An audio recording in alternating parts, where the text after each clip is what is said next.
Cítim, ako ma opúšťajú sily. Nezabíja ma však choroba ani vek. Umieram na lásku. Na tú najčistejšiu a najkrutejšiu moc, ktorú som nedokázal spútať tónmi svojej hudby.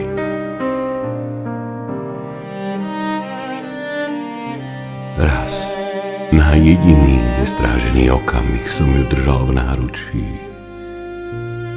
Nebol to prízrak, nebol to tieň, bola to živá bytosť. Plakala so mnou. A jej slzy boli cennejšie než všetky perly a zlato v mojom podzemí. V tej chvíli zmili moju masku, zmili moje prekliatie mojej tváre a urobili zo mňa človeka. To stačí. Je to viac, než v čom môže monštrum dúfať.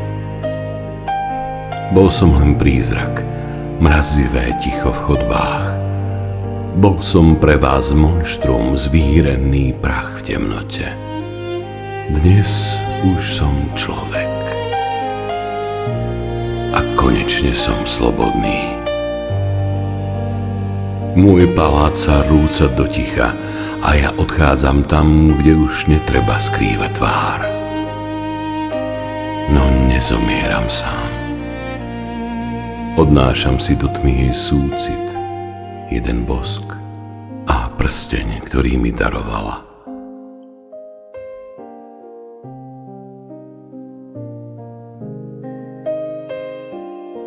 Neplačte za mnou, Erik konečne našiel svoj pokoj.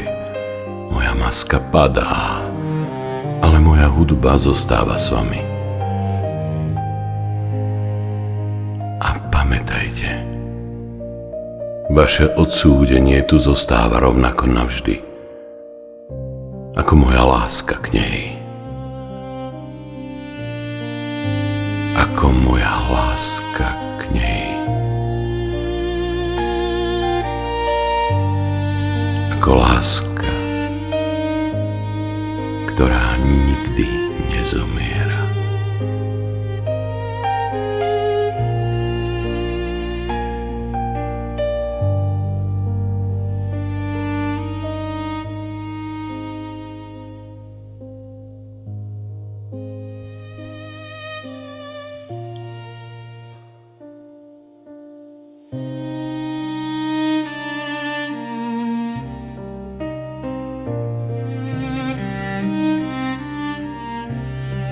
Jej súcit, jej slzy,